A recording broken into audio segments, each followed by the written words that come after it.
m'appelle Rokhyatou Gassama. Je suis la présidente nationale du Conseil sénégalais des femmes. Je suis expert en genre et leadership, donc je suis une formatrice spécialisée sur les questions de leadership politique, sur les questions d'éducation et de droits humains. La mission principale de notre organisation, c'est d'œuvrer pour la promotion du leadership des femmes et de leur accès aux instances de prise de décision. Les actions principales que nous menons vont dans le sens surtout des formations. La formation des femmes pour leur accès aux instances de prise de décision, mais la formation des élus également. Les élus locaux, par exemple, le comité de lutte contre les violences faites aux femmes, qui est une organisation qui regroupe plusieurs autres organisations.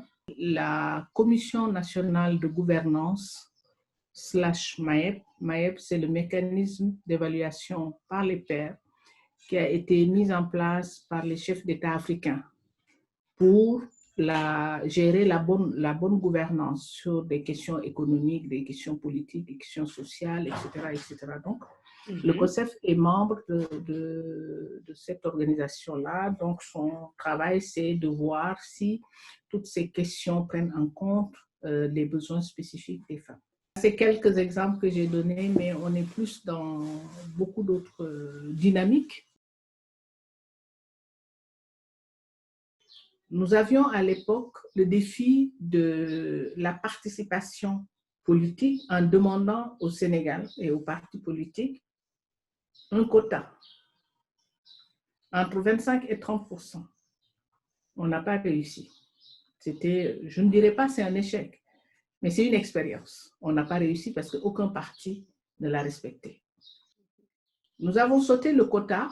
On s'est dit on ne veut plus du quota, on veut la parité. Et la parité, c'est passé de 25-30 à 50%, ce qui est beaucoup. Et on est arrivé à la loi sur la parité en 2007.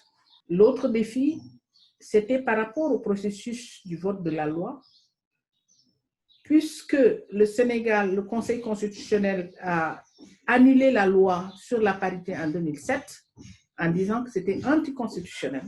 Et le défi a été relevé en 2010.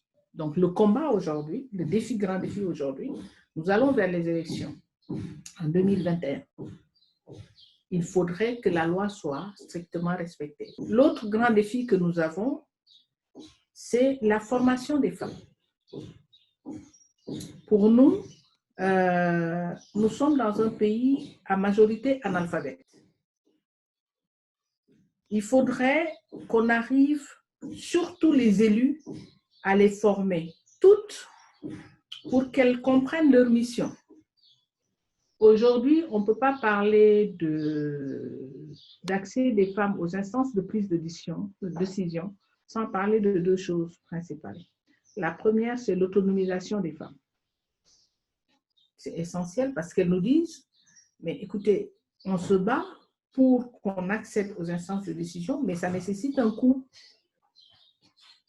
Et nous ne les avons pas. On ne peut pas parler de leadership des femmes, de participation politique, sans pour autant qu'on enraye, en tout cas, on fasse des efforts pour diminuer drastiquement les violences basées sur le genre. Ce féminisme africain, pour nous, est un féminisme qui prend en compte les valeurs purement africaines. Parce que souvent, on nous dit, bah, écoutez, ce que vous faites, ce sont des choses qui sont importées de l'Europe. Donc, vous ne faites que copier. Alors que nous avons même pensé le contraire. On n'appelait pas ça féminisme. C'est peut-être le mot qui a évolué, mais le combat des femmes, quand vous revisitez l'histoire même africaine, vous verrez que ça a toujours existé. Alors, moi, je pense que il y a quelque chose qui nous unit. nous avons le même sexe.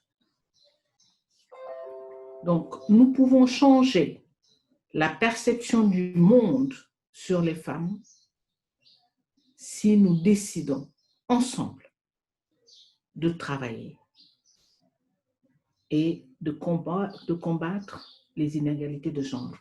Parce que les inégalités de genre ne sont pas africaines, elles sont mondiales.